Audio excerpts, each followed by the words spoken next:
first day out, and finally, napagbigyan na din namin si Kuya Zach kasi matagal na niyang nire-request na pumunta kami dito. So last time, we visited the playground formerly known as CVM Orchard and Eco Park, located in Lagundi, Baliksaka Road, Barasizal. From our place in Binangonan, around 30 to 45 minutes lang naman yung biyahe. Actually, super lapit lang din ito sa parents ko sa Lagundi, Morong. Mga 5 minutes away lang. Kaya naman kapag nagsistay yung mga kids kila Mamila and Daddy Lo, madalas silang pumasyal dito. Pero honestly, hindi namin masyadong na-enjoy yung biyahe papasok sa loob ng compound pupunta sa mismong mini zoo and park. Literal na mabato kasi yung daan, and since naka-scooter lang kami, medyo nag-worry si Daddy na baka masira yung ilalim ng makina dahil sa talsikan ng bato habang umaandar. Medyo malayo din from the entrance yung mismong park area, so patience is a virtue talaga yung peg namin dito. Pagdating naman sa registration and cashier, super simple lang. Ibibigay mo lang yung head count, then magbabayad na. For day tour, 100 pesos for adults, 80 pesos for kids above 3 years old, and free naman for toddlers below 3. May 20% discount din for senior citizens and PWDs. After payment, bibigyan kayo ng bracelets as proof na guest kayo. Meron din silang overnight options, may rooms for accommodation, and pwede din mag-tent pitching. Sabi ko nga kay Daddy, next time yun naman yung itry namin. Pero for today, mini zoo lang muna ang kaya ng oras namin. Pagdating naman sa zoo, medyo maliit lang siya, literal na mini zoo, but complete enough for the kids to enjoy. May rabbits, lizards, monkeys, chickens, geese, ostrich, na parang gusto pa akong gawing tanghalian that time. Meron ding mga cows, peacocks, deer, iguana, and marami pa yatang iba. Hindi man siya ganun kalaki, ang importante,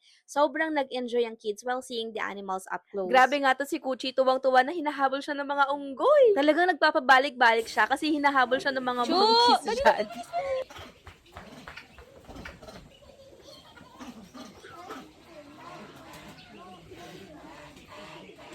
At ayun nga, nakita nyo naman talagang tinatakasan niya kami. Natakot lang talaga ako dyan, kaya napasigaw na lang ako.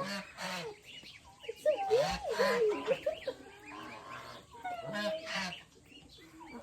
Isa nga din pala sa mga reason kung bakit talagang nagpunta kami dito is because meron kasing sobrang cute na secret mission si Kuchi with VP diapers. Actually, sobrang unusual nung task na binigay nila sa kanilang mga PR kits. Kakaiba man yung task, pero alam mo talagang pinag-isipan nilang maigi. It's actually very simple, pero sobrang saya, as in super fun na hindi lang yung kids ang nag-enjoy, kundi pati na rin kaming parents. At ito na nga yung ostrich na gusto kong gawing tanghalian.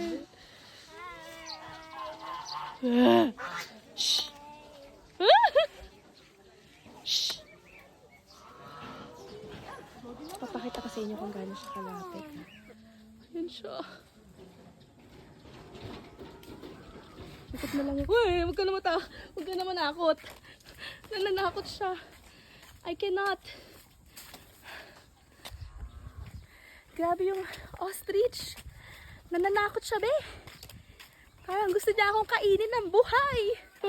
Then after namin maglibot, naghanap kami ng spot para magpahinga at magmerienda. Mabuti na lang talaga, dinala ko yung mini plate tent ni Kuchi from Yoji Baby. Tuwang-tuwa siya at mas naging comfortable yung pahinga at snack time namin. Walang masyadong tao nung time na nag-visit kami, so parang solo namin yung place. Siguro dahil mainit, baka nasa ibang area sila like yung playground, canteen, or maybe nagsiswimming sila, fishing, or doing other activities. Yes, mommies, aside from the mini zoo and the playground, meron din silang pool area, fishing area, ATV rides at iba pang activities na hindi na namin napuntahan dahil sobrang limited lang talaga yung time namin. Naisip ko nga baka siguro kaya hindi nila pinapagawa yung kalsada sa loob ng compound kasi meron nga pala silang mga ATV rides. And alam naman natin yung mga ganong activities, mas na-enjoy natin siya kapag kalubak-lubak talaga yung mga kalsada, lalo't 4x4 naman yung sasakyan. Alam niyo ba, ang sarap tumambay dito. Mainit, yes, pero malilim kasi gawa ng mga puno and mahangin din naman. And since kami nga lang yung tao, na-enjoy namin kasi ang tahimik, tanging yung mga tunog lang ng halaman, hangin, tsaka yung mga animals yung maririnig mo. I can't wait na makabalik kami and matry namin lahat ng activities nila. Kung malapit nga lang din kayo sa the playground, why not i-visit nyo din? Open sila everyday from 8 a.m. to 5 p.m. ang day tour. And para masulit nyo, I suggest 8 a.m. pa lang pumunta na kayo para talagang maghapon kayong magsustay. Hindi man namin nasulit, at the end of the day, what matters most is napasaya namin yung mga bata. Kahit gaano naman kasi tayo ka-busy as parents, everything we do is always for them. Ayun lang. Bye!